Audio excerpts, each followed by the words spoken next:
Working? Is this working? Or is the stream gonna die again?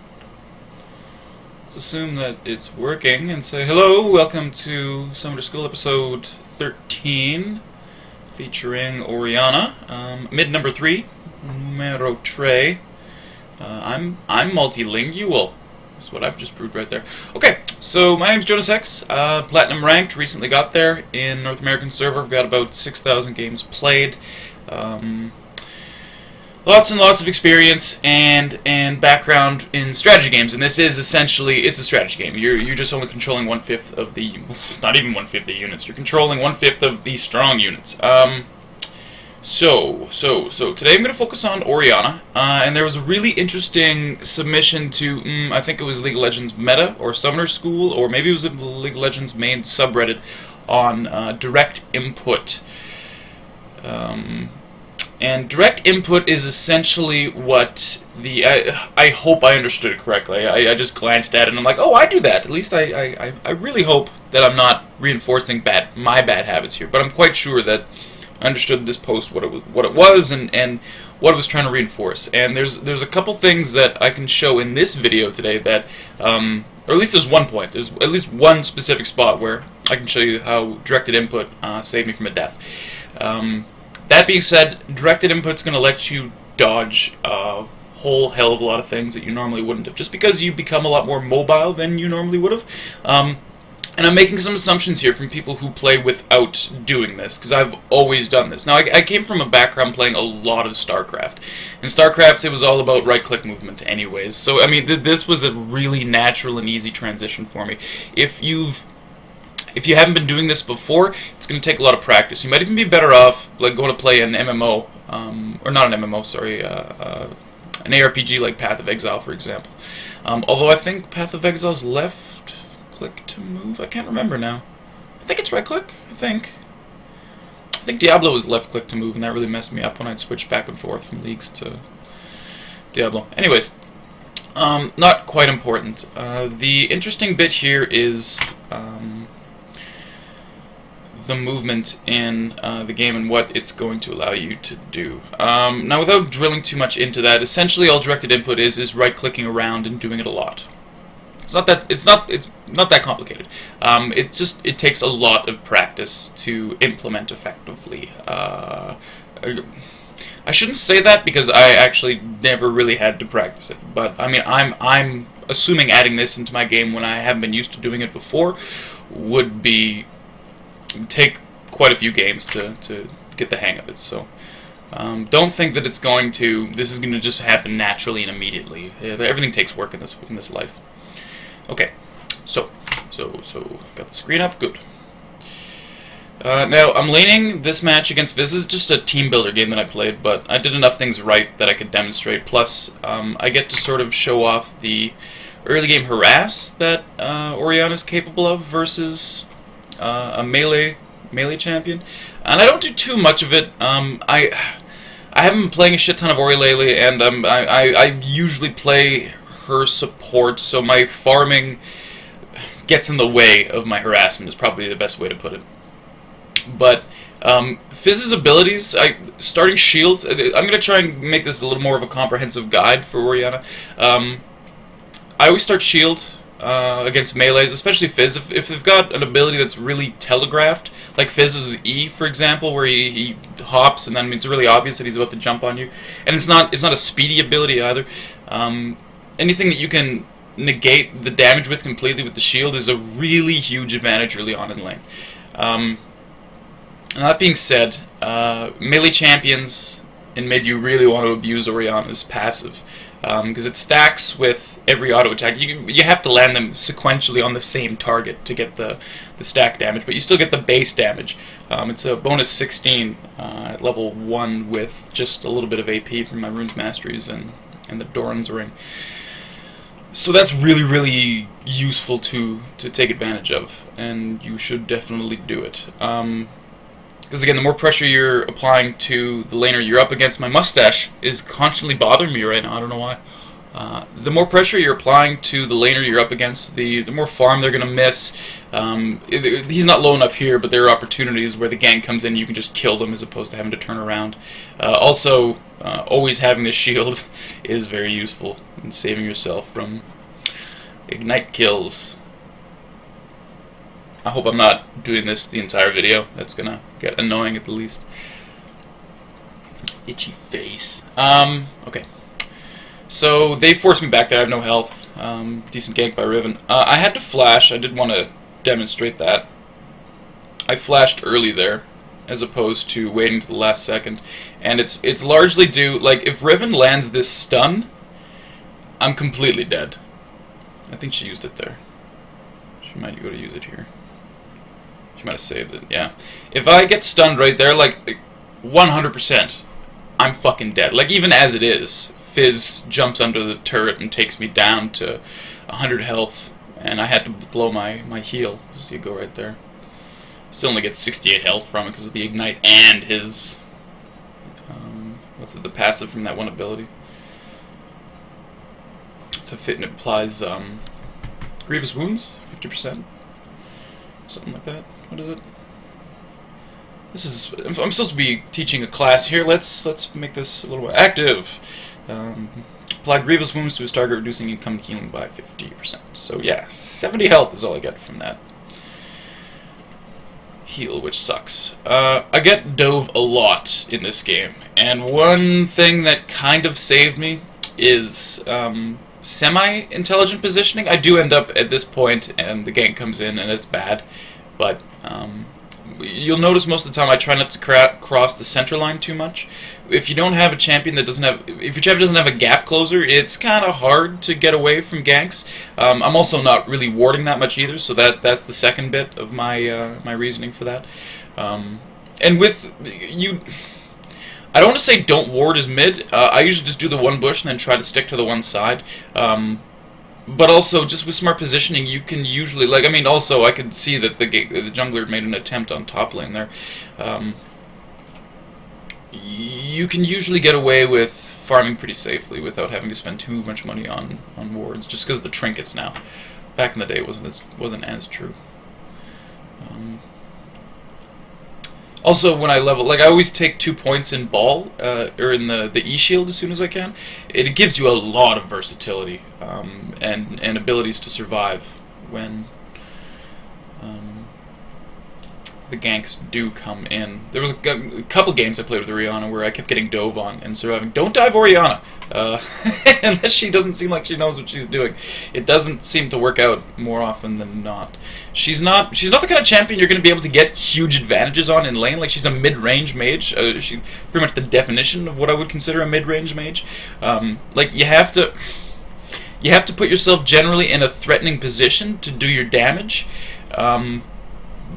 But at the same time, like, when someone's chasing you, you can do your damage easily. Like, that's kind of my definition of a mid-range mage. Because, like, Orianna, if you're going to move in, even on a Ryze can still just take a step forward and probably land one of his abilities as you're going into ball or something like that.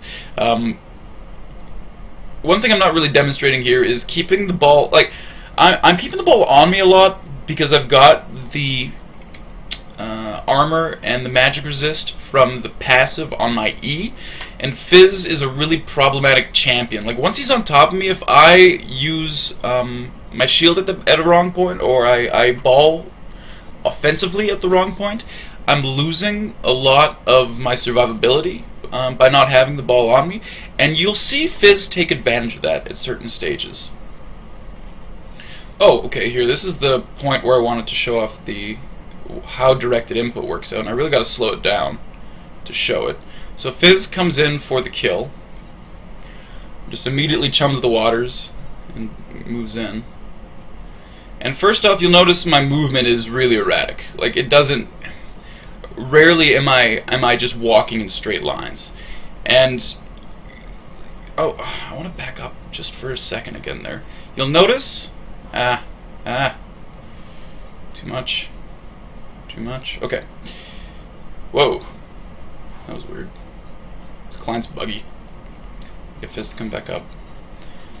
You'll notice why he threw his fish where he did. Initially I thought that I had just dodged it, but as he's like, I'm walking there and back and there and back, so he tries to lead the shot for me right here, but because I'm not walking, like, essentially I'm walking, this is my line, like, this is my line, that's definitely where I'm fucking going, but it looks like I was going to start walking this way across the lane, so that's where he chucks the fish, and just because of my odd movement, I completely survived that with, what do I blow, some mana from my shield, and a cooldown on a 7-second ability. So that is good thing. It's the next interesting point. Oh, there's one stage here where Fizz gave away that Riven was coming in. And we'll just back up for a second and show this off. So we're trading back and forth. I'm essentially just trying to farm safely and not get jumped on, because I don't know where Riven is half this time. He's been not engaging. Most of the time he's passively farming, and maybe he'll try and jump on me whenever he gets the opportunity. But beyond that, I jumped past it again. Beyond that, it's been fairly... He hasn't been going for full-on engages, so the fact that right here... go back. Like, this is a clear indicator, like, right here. If he... I would have stuck around and kept attacking, most likely. But because he closes the gap, I'm already moving away from anything Riven's going to be able to contribute to that gank. Like, he totally completely gave it away. Unless you're going to be able to CC and hold him in place, I find it's better to wait for your jungler to make the move. And that's an opinion, as like, I was a jungle main long before I played much mid. So yeah. That's muy importante.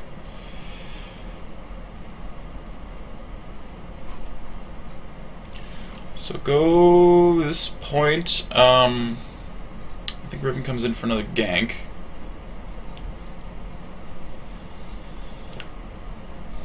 And this is going to be a bit of a tutorial on your ult does more than just damage people. I ran a lot of support Orianna back on her release, and I got a lot better at using her ball to reposition people than I did to damage, specifically just to save my ADC from getting ganked half the time, or to move their ADC in position for my ADC to get the kill. So I've gotten really used to getting a good idea what the exact range is so I can move people. They decide to go in for the gank, and just because Riven's right here in front of me, I know I can bring her in front of the turret and give her at least 3 shots. So that was a really easy decision to get the kill. Although that was more Riven's stupidity than my really outplaying her. But the ult did absolutely do that. Secure that kill, just from the repositioning, not so much the damage.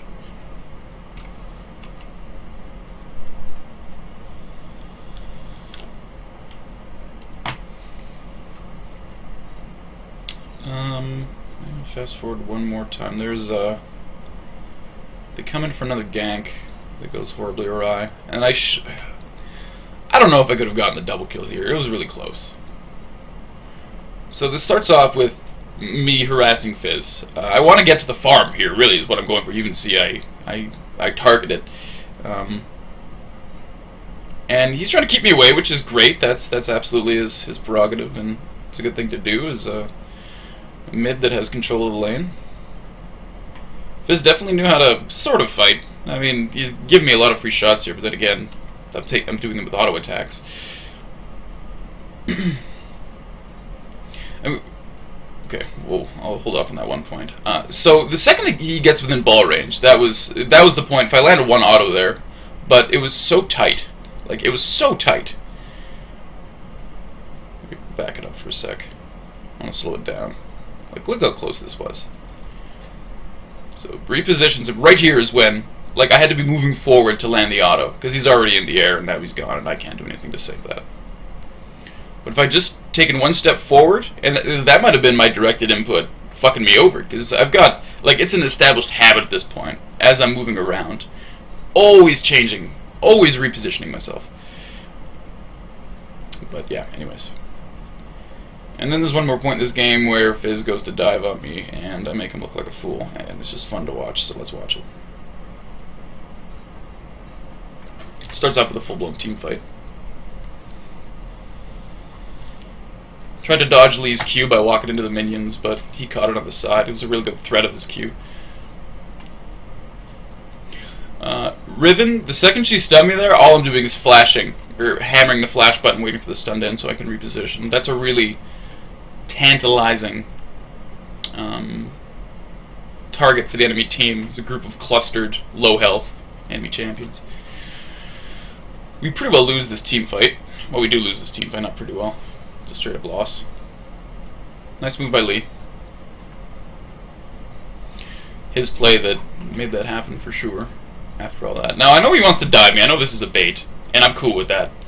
As long as I maintain distance from Chum, I can just move him back into the turret with my ult and make him feel like a fool. Fizz is, it's almost easy to look really good on that champion. I can't believe that they make that his. I almost think that his pole vault should give him a shield, not a complete damage and CC ignore. Or an invulnerability. Invulnerabilities in this game, I'm not... Like, Kale's ult has obviously been really problematic to balance time and time again. Tryndamyr's a problem for the simple fact that he's invulnerable for a set amount of time. You notice any champion that has a built-in invulnerability is really hard to deal with. I think there's only the 3 of them. I can't think of anybody else that gets an invulnerability. Lissandra with her ultimate, but its roots are in place, and it's not really the same. It's more like a Zhonya's. Or free Zhonya's. Anyways, that was about the end of the game. This game messed us up. We don't get to see the end. I can't even remember if we won or not. I think we did, but whatever. So those were the few things I wanted to cover. Now, I'm tempted to start the game, and I'm just going to show the opening to give you an idea on what directed input looks like while you're moving around. We'll see how that goes. Someone invited me. I'll just join a blind game. It doesn't matter what I'm... Well, I don't want to end up in jungle. I'll join a support. Well... No, I'm supposed to be playing mid-Ori, so we'll play mid-Ori. It's a mid-Ori video. That'd be silly to play something else.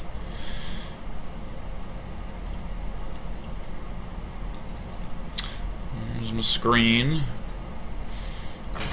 There's not something horribly offensive in my background, I hope. That would suck. Looks good. Looks safe.